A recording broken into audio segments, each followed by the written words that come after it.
My name is David Daniel Ball, and these are the headlines for Thursday, the 30th of April, 2009. Winter Dreams music video launch night is tonight, 2008 Miss Vietnam Australia's music video debut. Host is Rumble Pictures. The type will be a tea party, dinner party.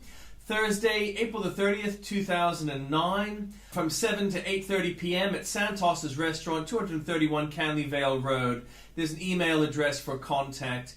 It is provided to you by Rumble Pictures, On My Ho, and Vietlish Entertainment. Jailed drug dealer escapes in taxi. Pope laments church abuse of children. 2 boats in one day is said to be too much by the opposition. We may not be able to stop swine flu.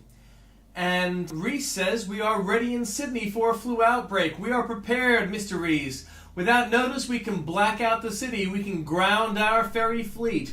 The trains will stop running. Public service will spring into inaction. Rees has someone to blame. The media can find Barry O'Farrell at fault for something. Hospitals have practiced being overrun with patients. Police know what to do when infrastructure fails. Emergency services will strictly follow procedure in prioritizing calls. We will never be more ready. 5th former Knox teacher has been arrested. Energy Australia to sue clumsy contractor. US confirms first swine flu death. And in comments from Piers Akerman, after years of complacency, Sydneysiders are finally fighting for their beaches. After a 12-year struggle, Northern Beaches residents have finally convinced New South Wales Planning Minister Christine Keneally to refuse an application to subdivide the historic Currawong site within Ku-ring-gai Chase National Park on Pittwater's western foreshore. Lead news on 2GB this morning was how Rees's popularity had improved along with the ALP in New South Wales.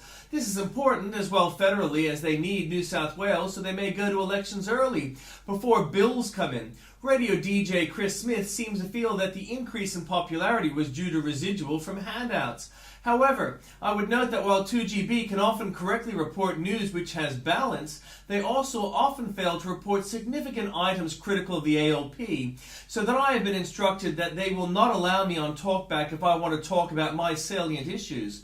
Garrett was never special. I acknowledge he has done some decisions completely in line with his political self-interest and not expressed views, but that does not make him competent. That the ICAC can ignore this too is nothing short of disturbing.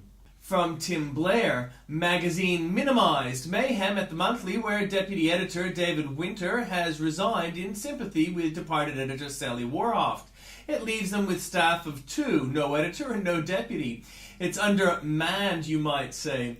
Just plain old weather again. Hot weather in January was caused by global warming, extreme weather, the environment fighting back. Cold weather in April is caused by a dry air mass and clear skies, a cold front and nothing in particular. Because it's wrong to say Democrats. Headline of the week, Senator switches to Democratics. Update and another, hooker named Indoor Athlete of the Year. Consensus shattered. Dancin' Pete causes an icy split within the Rudd government. Federal government sources said Climate Change Minister Penny Wong was disappointed with the way her ministerial colleague Peter Garrett weighed into the debate about global warming, claiming sea levels could rise by 6 meters as a result of melting in Antarctica. Senator Wong yesterday pointedly refused to indicate whether she supported Mr. Garrett's view. Senator Wong declined to nominate potential levels to which seas could rise. She wouldn't even nominate 1 millimeter. Could Penny Wong be another closet skeptic? Manhattan mystery. It's a mystery why anyone would need to stage a photo opportunity involving one of the world's most photographed aircraft. It's also a mystery why we needed to fly the thing around Manhattan when low-carbon technology exists to avoid that need. And Glickson is flicked by Andrew Bolt. Dr. Andrew Glickson, the Australian National University warming alarmist, who likened skeptics to parasites, went through my 10 global myths to prove I was wrong. It was such a bizarrely weak effort that A, I relaxed thinking that if this was the worst that could be said about my piece, I had nothing to fear, and B, I laughed thinking that if this was the best that could be said about my global warming theory by one of our leading alarmists, the whole house of cards was just one more puff from collapse. I couldn't be bothered replying to Glickson myself, thinking his failure to disprove me simply spoke for itself. But former MP Dr. John Jenkins has not been so merciful.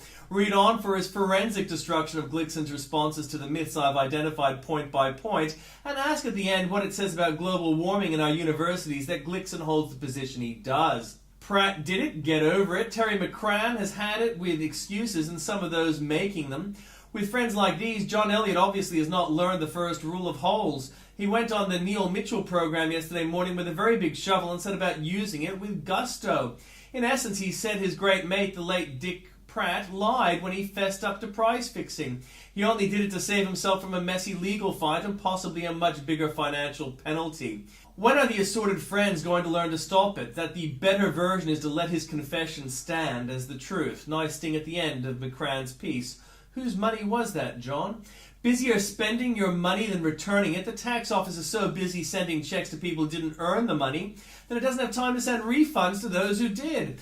Millions of taxpayers have been told not to hold their breaths for their refund this year after the tax office became bogged down sending out checks for the government stimulus package. That's one stimulus delayed because another stimulus was pushed through. The country's in great hands.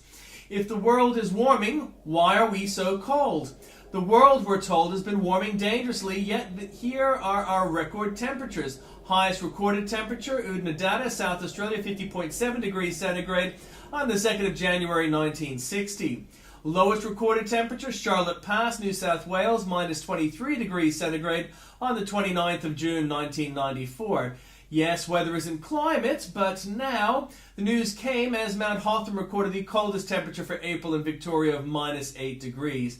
And Melbourne also had its fourth consecutive April day under 15 degrees yesterday, with a top of 13.8 degrees, the first time in 60 years.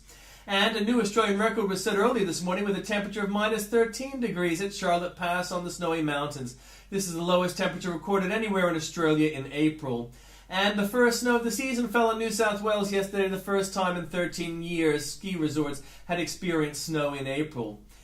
And in update, the IPA has had to book a bigger room to cope with the demand for places at the Melbourne launch of Professor Ian Plimmer's instant bestseller, Heaven and Earth. Global warming, the missing science. So, best rush before this one's booked out too.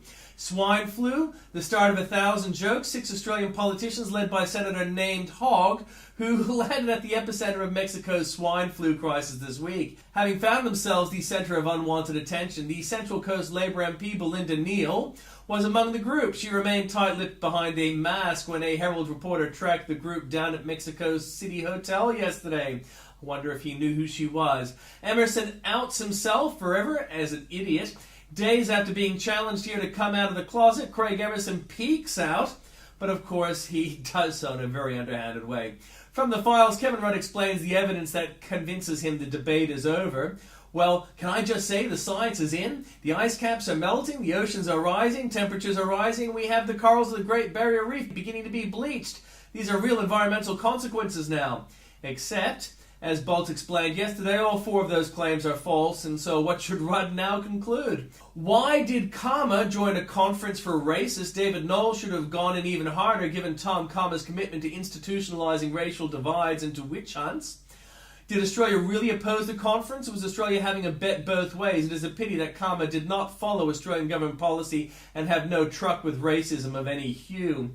Worse than Bush, the Washington Times cut through the kumbayas. President Obama's media cheerleaders are hailing how loved he is, but at the 100-day mark of his presidency, Mr. Obama is the second least popular president in 40 years. According to Gallup's April survey, Americans have a lower approval of Mr. Obama at this point than all but one president since Gallup began tracking this in '69. The only new president less popular was Bill Clinton. 100 days, 100 mistakes. Please settle down. Not just too much to drink, but too much panic. 2 men who had too much to drink caused 117 passengers on a flight from Mexico to Maryland to wait on board after landing while health authorities checked out the 2 for symptoms of swine flu, officials said yesterday.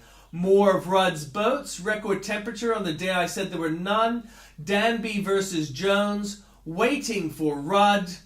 More outrage over President Obama's speech at Georgetown University. Lots of good material there at the link.